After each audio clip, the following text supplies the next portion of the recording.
Aubrey, we have another special episode for our students today. What do they get to hear? I know, guys, we are sharing with you a recent favorite episode from our business English podcast from All Ears English. You guys are going to love this one. I'm excited for you to hear it today. This is so awesome. I love choosing these really helpful episodes for you guys. So you see that there are so many ways you can learn amazing vocab for IELTS, and it doesn't just have to be test prep, right? So wherever you're listening to this podcast right now, find the All Ears English Business Podcast and hit follow, because today's episode is just one of so many helpful episodes over there, guys. So what are the students going to learn today? Yes, you guys are going to learn 5 phrases to describe success, a very common IELTS topic for you to be talking about success with education or work or in life. Talking about school, hobbies, achievements, friends, family, people on the news, right? For so many different topics, these phrases can be so useful. Yeah, exactly, guys. This is so helpful. So make sure to write down all of today's phrases and stay until the end, because Aubrey and I will share our favorite phrase after the episode. This is an All Ears English Podcast, episode 354. Stand out with these 5 English phrases about success.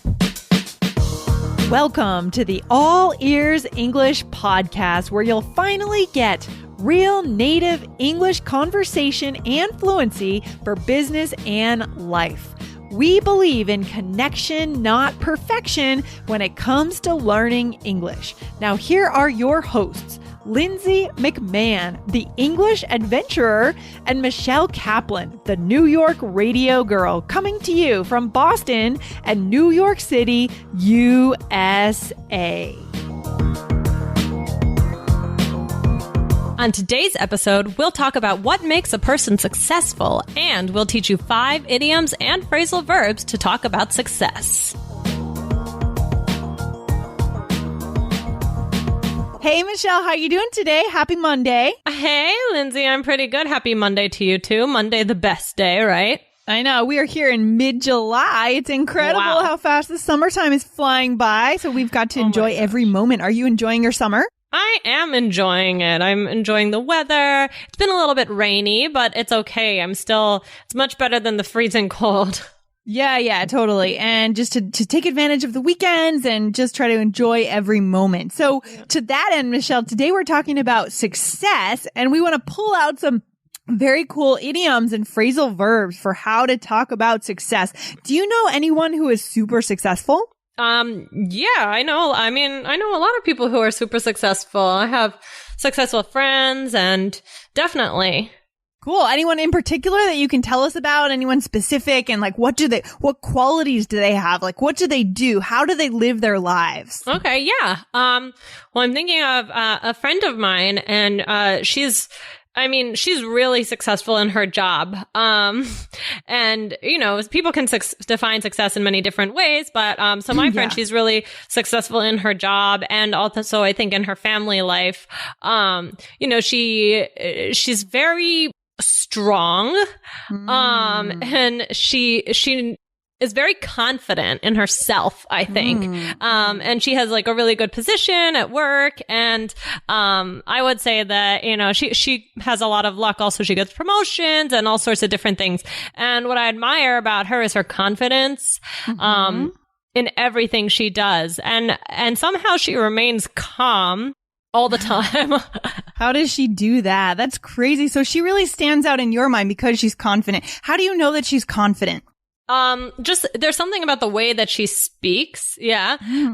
She just always sounds very confident. So I think that, the way she speaks makes her stand out.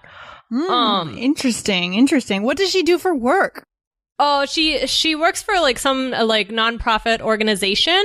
But she just keeps on excelling in that position, and so she does like nonprofit management. Okay, very cool. Very cool. Yeah. So, yeah, I mean, some of the things that I notice about successful people is that they really stand out in one way or another. And I think a big part of this is to figure out what you do well, to figure out what your true strengths are and to amplify them, right? So maybe your friend in her nonprofit management career, she has figured out what she does really well. So she's not trying to keep up with anyone else, right? She's trying to stand out. Right. You're trying to keep up and get over yourself, really, right? You're competing, right? I don't know. I think there's this idea of, the only one that you should really worry about is yourself and making sure that you do better than you did yesterday. You know what I mean? And to focus in that way.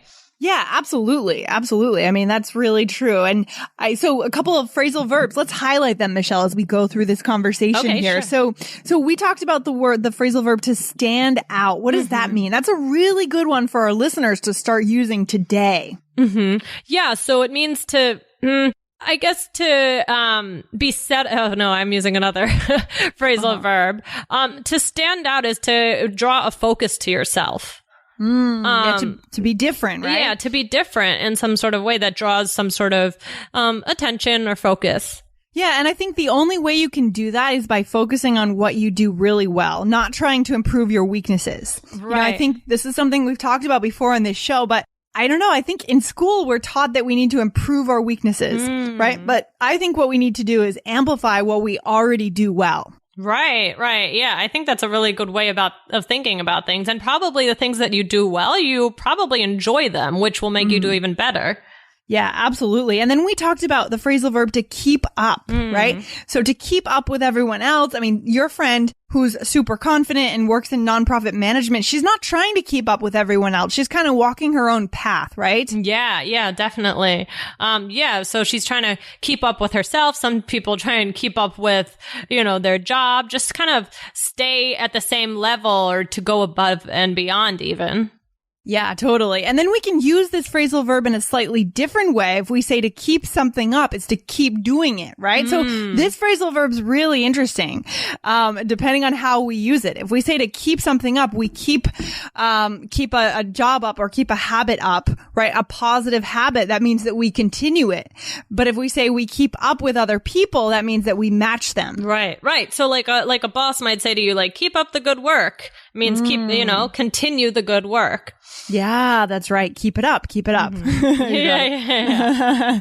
Awesome. And so I know somebody who's successful. It's my friend in New York. Her name is Christy. Actually, she's been on this show before. So our listeners probably know her. And she's just amazing. She is so fearless. It's incredible. Although I don't think she's fearless. I think she just acts even though she's afraid. Does that make sense? Yeah. Okay. So what does she do? So she owns a gym. She owns 2 or 3 businesses. Wow. She owns a women's gym in Brooklyn. Oh. And, it was so funny. She bought the gym a few years ago and I talked to her, in April and then I talked to her again in June and she said, "Oh, I bought a gym." Oh my gosh. I said, "Oh my God, you are incredible." And she spent the last year building the business up, strategizing, figuring out how to get people in the door. And she really, despite feeling fear, she moves forward, like she moves through her fear and she goes above and beyond, what average people do with an average day. Right? Well, and with a business, what do you think she does to come out on top? Good question. What do I think she does to come out on top? I think she is super enthusiastic, and enthusiasm is not enough, right? You can't be enthusiastic but be doing the wrong things, but she combines that with smart strategies. She's very sweet, like she's very friendly. So when clients walk through the door of her gym, they feel greeted, they feel welcomed, they feel engaged, and they feel like Christy and her staff really care about them. Oh, that's great. Yeah, that sounds like a nice gym. Maybe I'll go. Yeah, so I really admire Christy. I want to be like her. Do you know anyone else who's really successful?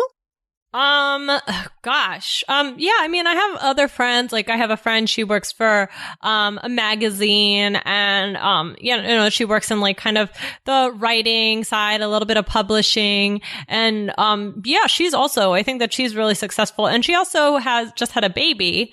And she's really able to continue, working a little bit, even though it's hard. She kind of really keeps herself together and just focuses on her family and her career. And I don't know, I really admire that. Yeah, that's a big thing right now in the US with women trying to maintain a career and have a baby, right? There was a book that came out by the woman who worked for Facebook. Do you remember who that was? Oh, Sheryl Sandberg? Yeah, Sheryl Sandberg. Did you read that book? It was called Lean In, right? Lean In. And she was encouraging women to, when you're at the meeting of the table with all these men at work, don't lean back, lean in, lean forward to participate in the conversation. Try to get that promotion, try to move up in the company, and don't expect to opt out when you have a baby, right? So this is a really hot topic right now in the news, and maybe we can talk about this a little bit more, because it's something that every woman has to, not every woman, but many women have to deal with when they get into their 20s and 30s. Right. What's the question? Are you going to keep working? Are you going to give yourself over to your family, right? Both are great options, but how do we make that decision? Right, exactly. What's best for you, what's best for your family. So definitely that's a good conversation. Yeah, but I think the people who come out on top are the ones who are able to find a way to not take things personally if something doesn't work out. They're able to move on, right? So I really struggle with taking things personally, especially, I take a lot of things personally, and it's kind of a fault in my own personality. It's okay, me too. It's okay. Yeah, it's really hard though. This is something I'm working on, and one of my personal goals for this summer is to get beyond that mentality. I do it in dating, I do it in my business life, I do it in all aspects of my life, right? But how can I stop taking things so personally? So to come out on top, I've got to get beyond that. And I bet some of our listeners might struggle with that too. What does it mean, Michelle, to take things personally? It means that you think that anytime something doesn't go right, it's because you did something, or because somebody doesn't like you, or because it's all directed at you. Yeah, it's very self-centered, right? It's very the ego gets very large. Yeah. Well, I can do that. Definitely. I think in dating, I used to, take things personally if, maybe somebody didn't call me or something. But you got to realize with anything that a lot of times it's not about you at all. Yeah, exactly. That's what they say. That's right. So one other thing that I think that successful people do really well is they always look for the win-win option. Win-win option, or a win-win agreement. That's a great expression, Michelle. What does that mean? It means you can't lose. Right. So neither person can lose, right? Exactly. Nobody loses. Right. So it's like you're in a negotiation, and that person, that successful person, is always thinking about what the other person needs and wants, and also thinking about what they need and want themselves, and trying to come up with a win-win option. So you're both happy, right? Right. They're not a doormat, right? To be a doormat is to be stepped over and to always give the other person what they want and never get what we want. But successful people are able to find that win-win agreement and to feel good when they come out of a negotiation. And I was just reading this book, 7 Habits of Highly Effective People, and that's one of the 7 habits. They're win-win focused. Yeah, I think it's, about knowing the other person who you're dealing with, about knowing your audience. Totally. In a way, right? Not just thinking about yourself. So yeah, I think that that's definitely a good tip. Yeah, to know and to anticipate what the person will need, right? Right. And to also know beyond just what they're telling you that they need. There may be something else, or there may be a reason that they're telling you they need something, but you have to figure out what that reason is and get to some other options. Yeah. Right. Yeah. Definitely. Oh, awesome. So this has been good, Michelle. Let's just review some of these phrases that we've thrown out there today about how to be successful. Let's throw it out. So remember the phrasal verb stand out, right? We talked about that, to be different. Guys, we really want you to use this phrasal verb today because it's super useful. It's, at least in American culture, I think it's really important because we're always trying to do that here in the US, right? To be different, to stand out, to be above and beyond other people. Right. Definitely. So we also talked about keep up. Yeah. So to keep up. And then we talked about to go above and beyond, to go the extra mile, right, Michelle? To go further than most people go. Yeah, definitely. Mm-hmm. And then we talked about win-win agreement, a deal where everyone's happy, and really knowing who you're talking to, who you're dealing with, and like Lindsay said, being able to anticipate the other person's needs. Yeah, exactly. And then we said to come out on top. And the way that successful people do this is by doing all the things that we talked about today. Yeah. And I wonder if our listeners know about any other things that successful people do that they could share with us. So guys, why don't you come over to our blog, allearsenglish.com/354 and add your own ideas or practice using one of these phrases that you learned today. Michelle, any final thoughts about how to be successful in this world? In this crazy world? Keep on trying. Keep on trying. Yeah, you certainly won't find success if you stop trying, right? Yep, that's true, and it's not easy, but you can whatever you put your mind to, right? That's what they say. Yeah, I mean, I think sometimes you have to have a vision of what you want, right? You have to envision what you want, like create a vision board. We talked about this in a previous episode. Take pictures from a magazine. What kind of life do you want? What do you want your day-to-day life to look like? And then work backwards from there. Good advice, Lindsay. I'm going to get started on my vision board. Vision boards are so much fun. They're so much fun to make. So if you guys want to listen to that episode, you can come back to allearsenglish.com and type in the search bar vision board, and you should come up with an episode that we did last summer about how to create your dream life by envisioning what you want and need in your life. All right, let's wrap it up for today, Michelle, but it's been fun talking about success with you. Definitely. All right, Lindsay. Well, have a successful day. Yeah, you too. Thanks. Bye. Bye.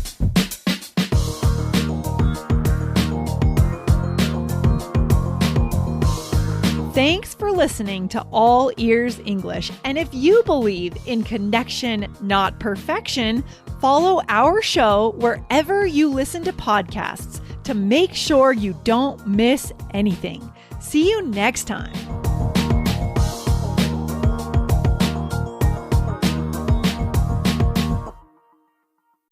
What a fantastic episode. I am so happy that we have a new podcast from All Ears English, this business English podcast. Aubrey, what do you think is the best phrase we learned today? My favorite is to go above and beyond, especially for you guys studying for IELTS. I feel like you could use that on almost every IELTS speaking question. When you're asked about anything that has to do with performance or success, you can say that you either did go above and beyond or that you didn't, if you didn't put in your best effort, right? And also to talk about, future endeavors. There are so many questions in Speaking Part 1 about, what do you want to do in the future? Will you do this in the future? So this is so easy to put in there, right? Like, I am going to go above and beyond when I attend university, when I get that job, when I start rock climbing, whatever the future holds for you. So guys, remember to hit follow right now so you can never miss an episode of IELTS Energy. And don't forget to find that Business English podcast. Just search All Ears English in your podcast app. Business English Podcast will pop up. Or if you are near a device, go to allearsenglish.com/try. Yes, we know IELTS isn't the end for you guys, right? Yeah. Many of you will be working in English. So this is like killing two birds with one stone, where you're going to learn great vocab to use on IELTS now and great vocab that you're going to use at work in English. So follow now to be building up all of these great phrases and habits for business English now. Get started. Get started. Get started. to it. Hop to it. I just taught that on a recent Instagram post. Nice. Hop to it. All right, guys. That's it for us today. We will see you next week. Awesome. Bye, Jessica. Bye.